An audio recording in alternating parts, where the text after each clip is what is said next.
नमस्कार दोस्तों। साल 1979 में मोरबी शहर पूरा स्मशान में बदल गया था, क्योंकि उस साल मच्छू नदी का डैम ओवरफ्लो हो जाने की वजह से पूरे इलाके में पानी भर गया था और जहां देखो वहां लाशें ही लाशें पड़ी हुई थी और जिसकी वजह से पूरे इलाके में महामारी सी फैल गई थी।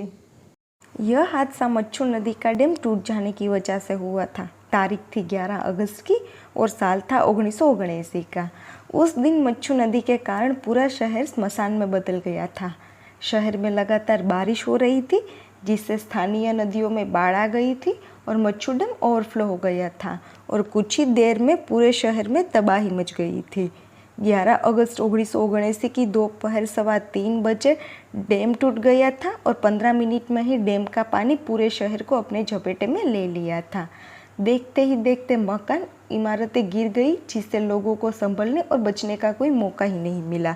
लगातार बारिश के चलते करीब दोपहर 3:15 मच्छू बांध पानी के तेज बहाव में आके टूट गया और 15 मिनट में ही पूरा जिला तबाह हो गया, जिससे हजारों लोगों की डूबने से मौत हो गई और करीब 2 घंटे के भीतर ही सैकड़ों मकान और इमारतें जमींदोज होने लगी।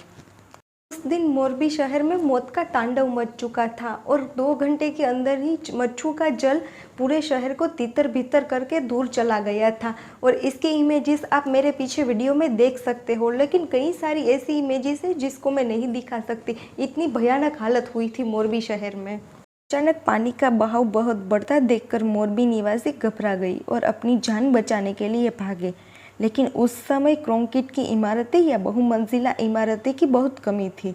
तो जान बचाने के लिए जाए तो जाए कहाँ, क्योंकि पानी 10 से 15 फीट ऊपर तक चढ़ चुका था।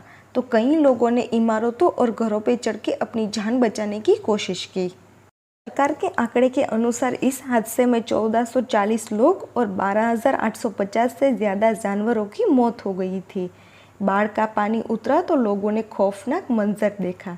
इंसानों से लेकर जानवर के शव खंभे पे लटके हुए मिले थे और इस हादसे में पूरे शहर को मलबे में तब्दील हो चुका था।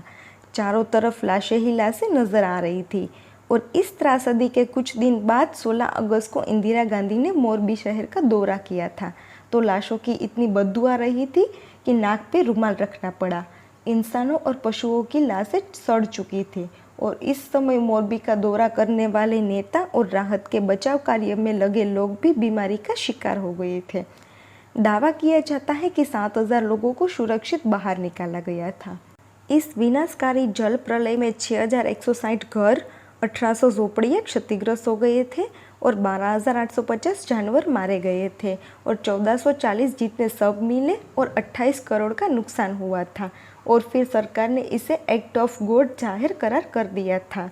सुरेंद्रनगर, राजकोट और मोरबी से बहते हुए मच्छू नदी निकलती है और 1969 से लेकर 1972 तक लगातार 3 सालों के काम के बाद मच्छू नदी ऊपर मच्छू बांध 2 बन के तैयार हुआ था।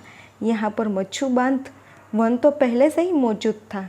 मिट्टी और कंक्रीट के इस बांध को तैयार किया गया था और इस बांध की लंबाई 12,700 फीट और अधिकतम ऊंचाई 60 फीट की थी। वही मच्छू बांध 1 तो 1960 में ही बन चुका था। टॉम वुटेन और उत्पल संदेशरा द्वारा लिखी गई पुस्तक no what I am dung to speak ने सरकार के एक्ट ऑफ गॉड के दावे को खारिज किया गया था। उसमें बांध की विफलता के लिए कई रचनात्मक और संचार विफलताओं की ओर इशारा किया गया था, जिससे आपदा की स्थिति पैदा हुई। इस किताब में लेखकों द्वारा हादसे में बचे लोगों से बातचीत की थी और उत्पल गुजरात के ही रहने वाले थे, जो उस समय अमेरिका में पढ़ रहे थे। उन्होंने अपने दोस्त टॉम वुटेन के साथ अपनी जान पहचान वालों से बात की और ऐसे 148 लोगों का इंटरव्यू लिया था, जिसने इस आपदा को झेला था। Guinness book of world record के अनुसार यह बांध टूटने की घटना को सबसे भीषण दुर्घटना माना जाता है। कोई अंतिम आंकड़ा ही नहीं आया, लेकिन उस बाढ़ में 25,000 लोगों की मरने की आशंका है। शवों के सड़ जाने से हालात बद से बदतर हो चुके थे और महामारी फैल रही थी। शवों का एक साथ अंतिम संस्कार किया जा रहा था और मोरबी शहर पूरा स्मशान में बदल गया था और हर साल नगर निगम की तरफ से एक मौन रैली का आयोजन किया जाता है और मृतकों के स्मारक पर जाके पुष्पांजलि अर्पित की जाती है। और जब भी 11 अगस्त का दिन आता है तब ये भयानक हादसे की याद दिलाता रहता है। तो मेरी आज की वीडियो आपको कैसी लगी मुझे कमेंट करके ज़रूर बताना, और साथ ही ऐसी इन्फॉर्मेशन वाली वीडियो देखने के लिए मेरी चैनल को लाइक, शेयर, सब्सक्राइब और फॉलो कर दीजिए। तो मिलते हैं एक और नई मज़ेदार वीडियो के साथ। धन्यवाद।